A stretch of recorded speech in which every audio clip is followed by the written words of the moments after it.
સોમનાથના સાનિધ્યમાં 75મા ગણતંત્ર પર્વે રાષ્ટ્રધ્વજ ફરકાવવામાં આવ્યો। રાષ્ટ્રધ્વજ અને ધર્મધ્વજના એક સાથે દર્શન કરી યાત્રિકો ધન્ય બન્યા। સોમનાથ મંદિર આપણી ધાર્મિકતા અને રાષ્ટ્રીયતાનું માનબિંદુ છે। સોમનાથ મંદિર નિર્માણ અને સ્વતંત્રતા મળ્યા બાદ દેશ નિર્માણની ચળવળ એક સાથે શરૂ થઈ, ત્યારે આજે આપણો દેશ અને સોમનાથ મંદિર વિશ્વ તરફ ઉન્નત મસ્તકે ભારતીય સંસ્કૃતિના અક્ષય હોવાનો પુરાવો આપી રહ્યા છે। આજરોજ 75મા ગણતંત્ર પર્વની ઉજવણી સોમનાથ મંદિર ખાતે કરવામાં આવેલ।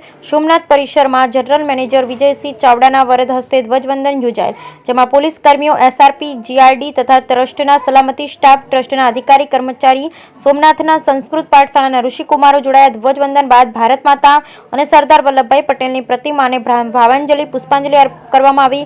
કાર્યક્રમમાં દેશભરથી આવતા યાત્રીઓ જોડાયા, ધન્ય બન્યા। આખો દેશ પ્રજાસત્તાક પર્વની ઉજવણી કરી રહ્યો છે, ત્યારે પ્રથમ જ્યોતિર્લિંગ સોમનાથમાં ધર્મધ્વજા સાથે રાષ્ટ્રધ્વજ ફરકાવવામાં આવ્યો, જેના દર્શન કરી લોકોમાં ધાર્મિક સહિષ્ણુતા અને દેશભક્તિ સભર વાતાવરણ સર્જાયું। સોમનાથમાં પ્રજાસત્તાક પર્વ પર બે ધ્વજ ફરકી રહ્યા હતા। એક સોમનાથનો ધર્મધ્વજ કે જે આપણી આસ્થા અને અખંડિતતાનું સૂચક, એક આપણો સૌનો રાષ્ટ્રધ્વજ તિરંગો જે આપણી વિવિધતામાં એકતાનું પ્રતીક છે। પ્રજાસત્તાક પર્વે સંદેશ આપતા જનરલ મેનેજર વિજયસિંહ ચાવડાએ જણાવેલ કે એક ભારત શ્રેષ્ઠ ભારત બનવા જઈ રહ્યું છે, ત્યારે સૌ દેશવાસી એક થઈએ તે દિશામાં આગળ વધીએ તેવું આહવાન। Bureau report Mahendra ટાંગીર।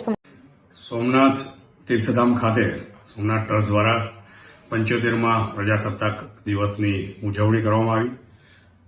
ધ્વજવંદન કરી ભારત માતાને વંદન તેમજ સરદાર સાહેબને પુષ્પાંજલિ અર્પણ કરવામાં આવી હતી, તેમજ ભગવાન સોમનાથજીના વિશેષ તિરંગા શૃંગાર કરવામાં આવશે અને શ્રી સોમનાથ મંદિરને તિરંગા લાઇટિંગથી આજે સુશોભિત કરવામાં આવશે।